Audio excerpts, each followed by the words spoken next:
जय हिंद साथियों, Rudra post academy में आप सभी का स्वागत है। तो आज हम देखने वाले हैं किसान विकास पत्र या केबीपी अकाउंट के बारे में, जिसमें हम देखेंगे सबसे पहले उसकी योग्यताएं क्या क्या है, क्या उसका रेट ऑफ इंटरेस्ट है और किस प्रकार से उसको संचालित किया जाता है। तो हम देखेंगे कि जो अकाउंट है उस पर जो ब्याज है या जो इंटरेस्ट है वो कितना है, 7.5% वार्षिक चक्रवृद्धि ब्याज की दर। न्यूनतम राशि उसकी जो है वो 1000 रुपए है। 100 के रुपए के गुणन में आप कितनी भी इसमें खाते में पैसे जमा कर सकते हैं, जिसकी कोई सीमा नहीं है। योग्यताएं हम देखेंगे तो भारत का निवासी नागरिक होना चाहिए। एकल व्यक्ति जो है उससे एकल व्यक्ति भी खाता खोल सकता है और संयुक्त रूप से भी इस खाते को खोला जा सकता है। अधिकतम 3 लोग मिलकर इस खाते को खोल सकते हैं। संयुक्त ये प्रकार से संचालित सभी जमाकर्ता जीवित जमाकर्ताओं द्वारा संयुक्त रूप से संचालित किया जाता है। और वहीं संयुक्त बी है, टाइप बी है, वो किसी एक के द्वारा भी कार्य पूर्ण रूप से अकाउंट को संचालित किया जा सकता है। जरूरी नहीं है कि सभी को वहां उपस्थित होना जरूरी हो। ठीक है, नाबालिग की ओर से अभिभावक इस खाते को संचालित करते हैं और मानसिक रूप से अस्वस्थ व्यक्ति की ओर से अभिभावक या संरक्षक जो होता है उसको संचालित करते हैं। तो 10 वर्ष की आयु पूर्ण कर चुके जो लोग नाबालिग हैं उनके खाते खोले जा सकते हैं। आगे बढ़ेंगे। जमा, तो न्यूनतम जो जमा की राशि वो कितनी है, 1000 रुपए।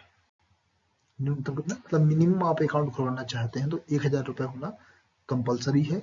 और 100 रुपए से गुणन के में, मतलब जैसे 1000 रुपए हो गए, 1000 के बाद आप 100 के गुणन में कितने भी रुपए उसमें जमा कर सकते हैं। अधिकतम राशि जिसकी कोई सीमा नहीं, आप 10 लाख 50 लाख 1 करोड़ जितना आप जमा करना चाहते हो ना जमा कर सकते हैं। किसी एक खाते के जमाकर्ता की मृत्यु होने पर या संयुक्त खाते के सभी जमाकर्ताओं की मृत्यु होने पर यदि कोई नामांकन मौजूद है तो जमाकर्ता की राशि नामांकित व्यक्ति को या अनुच्छेद 9 के प्रावधान के तहत कानूनी वारिस को दी होगी। सीधी सी बात यह है कि मान लीजिए खाता धारक जो है, कौन है, खाता धारक की यदि मृत्यु हो जाती है तो उस स्थिति में जमाकर्ता का जो नॉमिनेशन है, जो उसका नॉमिनेशन किया गया है, वो उस खाते के जो रकम है उसका हकदार होगा। ठीक, तो हम देखें कि अगर खाते को गिरवी रखना है तो इस खाते को आप कहीं भी गिरवी के रूप में भी रख सकते हैं, और कहाँ कहाँ रख सकते हैं उसके लिए भी पढ़ लेते हैं। खाता गिरवी रखा जा सकता है, गिरवी के रूप में हस्तांतरित किया जा सकता है, मतलब किसी और के नाम पर ट्रांसफर करना है तो उसको भी ट्रांसफर किया जा सकता है। इसके लिए संबंधित डाकघर में निर्धारित आवेदन पत्र जमा करना होगा। एप्लीकेशन फॉर्म देकर के आप इस खाते को किसी और के लिए ट्रांसफर कर सकते हैं। ठीक है, गिरवी रखने वाले का स्वीकृति पत्र भी संलग्न होना चाहिए। जैसे जो व्यक्ति गिरवी रख रहा है उसका संलग्न जो है लिखित में देना होगा कि मैं उस खाते को अपनी स्वेच्छा से गिरवी रख रहा हूँ। स्थानांतरित करना चाहते हैं तो वो भी संभव है। भारत के राष्ट्रपति, राज्य के राज्यपाल, आरबीआई, अनुसूचित बैंक, सहकारी बैंक, समिति, संस्थान, बैंक, निगम, सार्वजनिक और निजी सरकारी कंपनियां, स्थानांतरण प्राधिकरण, राष्ट्रीय आवास बैंक द्वारा अनुमोदित और केंद्र सरकार द्वारा अधिसूचित आवास वित्त कंपनियों के प्रति भी आप उसको गिरवी रख सकते हैं। ठीक, मतलब किसी बैंक हो गया, आप किसी गवर्नमेंट बॉडी के अंडर में जैसे राष्ट्रपति के समक्ष में या राज्यपाल के समक्ष किसी बैंक, आरबीआई, सहकारी समिति या किसी के अंतर्गत भी इसको आप गिरवी रख सकते हैं।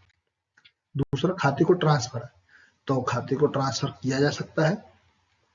अभी आपको जैसे बताया गया है कि खाता एक व्यक्ति दूसरे व्यक्ति को तभी हस्तांतरित किया जा सकता है कि हस्तांतरित इस योजना के तहत खाता खोलने के लिए पात्र हो। ठीक है, मतलब 10 वर्ष से आयु पूर्ण होनी चाहिए। यह हस्तांतरण केवल निम्नलिखित स्थितियों में ही संभव है, या तो खाता धारक की मृत्यु पर नामित व्यक्ति को कानूनी वारिस को दिया जा सकता है, या संयुक्त खाते में किसी खाता धारक की मृत्यु पर जीवित खाता धारक को उसके स्थान पर परिवर्तित किया जा सकता है। तो इस प्रकार से अकाउंट को ट्रांसफर किया जा सकता है, या फिर न्यायालय के आदेश पर, ठीक है, खाते को गिरवी रखने पर। ये 4 स्थितियों में उन्होंने जो है, जैसे खाता धारक की मृत्यु ना हो गई है तो नामित व्यक्ति को ट्रांसफर किया जा सकता है। संयुक्त खाते में किसी खाता धारक की मृत्यु हो गई तो जीवित जो खाता धारक है उसके नाम पर ट्रांसफर किया जा सकता है। तीसरा है कि न्यायालय के आदेश पर इस खाते को ट्रांसफर किया जा सकता है। चौथा, खाते को गिरवी रखने पर, अगर आप उस खाते को गिरवी रखें तो उस स्थिति में खाते को ट्रांसफर किया जा सकता है।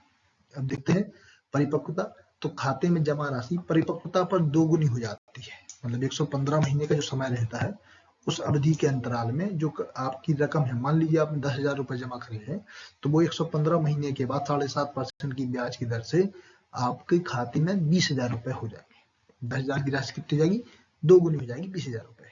इस योजना के अंतर्गत जमा राशि की परिपक्वता अवधि खाता खोलते समय लागू ब्याज दर के आधार पर निर्धारित की जाएगी। ठीक है, मतलब जिस समय आपने अकाउंट ओपन किया उस हिसाब से जो रेट ऑफ इंटरेस्ट चल रहा है वो आपको प्रदान किया जाएगा। ये इस खाते के की फैक्टर्स है, आपको याद रखना है। सिंपल से फैक्टर्स ये है कि आपके जो खाता है उसमें मिनिमम अमाउंट कितना है, तो 1000 है। कितनी राशि इसमें जमा कर सकते हैं, तो अधिकतम कोई सीमा नहीं है, कितनी भी आप जमा कर सकते हैं। दूसरी चीज, खाता ट्रांसफर किया जा सकता है, तो बिल्कुल किया जा सकता है। इसमें जो रेट ऑफ इंटरेस्ट है वो कितना है वो आपको याद रखना है। तो जो इसके मुख्य फैक्ट है वो आपको याद रखने, यही प्रश्न जो है परीक्षा में पूछे जाते हैं। ठीक, थैंक यू। लाइक करें, सब्सक्राइब करें और शेयर करें, अधिक से अधिक लोगों तक इस वीडियो को पहुंचाएं ताकि लोगों को जानकारी मिल सके। धन्यवाद।